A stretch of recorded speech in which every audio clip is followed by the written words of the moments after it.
the thing and thought that really caught my attention this morning was just thinking about Biden's presidency. Whether he did wrong or bad, I mean, it really depends on the perspective you're from.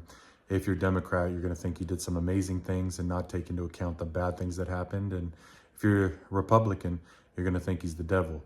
I think it's just disappointing that as a leader, the things that were allowed to happen, that did happen in the past 4 years, is really disappointing. And I could just say on the topic of the border and border security is the foundation of all of and everything that happened moving forward.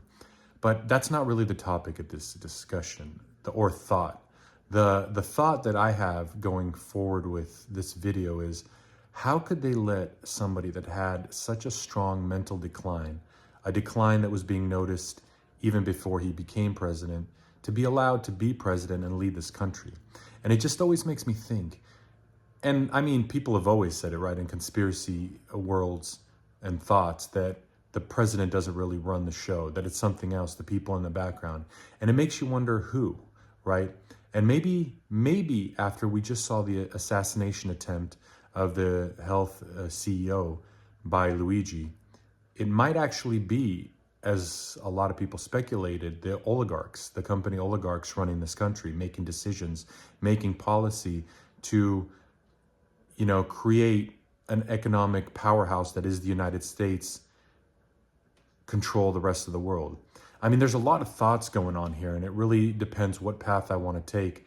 But there's so many ideas, and I'd rather have you comment and share thoughts you'd like to discuss on the topic moving forward. But personally, what I think is really important here is thinking that the little media show they've been doing by parading Luigi around, I don't think what he did is a good thing.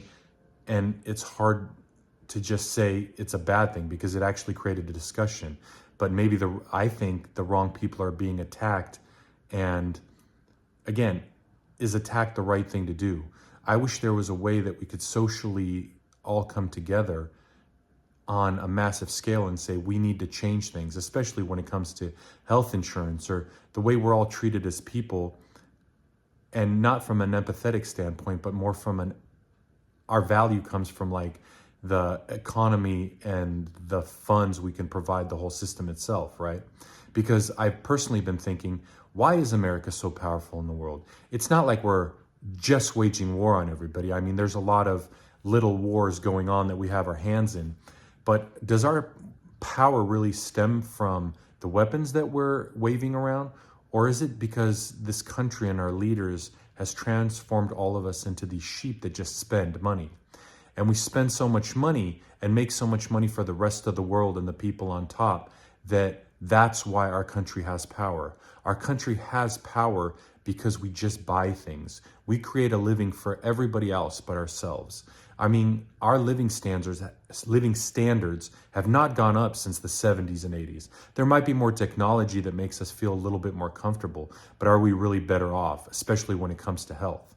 And I personally don't think so, and I think there's a lot of Americans that don't think that either. Because why would we have a whole Department of Government Efficiency coming and Kennedy, saying that they're going to do a war on what's been going on to this country and the children's health and everything? It's just something's been going wrong for a long time. And it seems none of it's been addressed, but somehow we've kept power. We've been declining as people and as a community, but somehow we still have the strongest power amongst all the other nations and people of this planet. And it's such a weird concept to think about. And there's so many different things that add to that, and I mean, contribute to that, right? And it just makes you think, can this continue? Can we continue to just spend and not be concerned for ourselves as people, but wield power on the rest of the world without any consequences? And I don't think so. I really think moving forward, there are a lot of things we have to deal with and create a new foundation for our country that creates stability for us foremost. And then maybe that'll trickle to the rest of the world. But our power and us as people can't be simply just how much we spend and consume. There has to be more to us.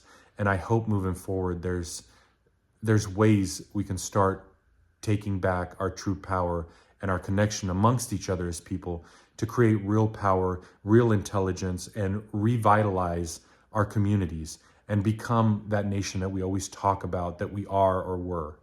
I think we're amazing.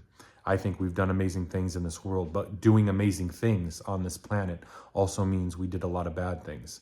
And maybe it's time to take a step back, look internally, and see like what foundation we can create for ourselves so that we don't make the same bad decisions moving forward. I feel 2025 can be very critical in creating a foundation for Americans, which will eventually trickle down to the rest of the world, on how we value our health, how we value each other as a community, as people, and as a society. And yeah, there's a lot of differences among us. I mean, this administration, this socialization program in education is focused on like totally tearing us apart and pointing out our differences and forgetting about all our similarities. Anyways, enjoy your day and let's share some thoughts.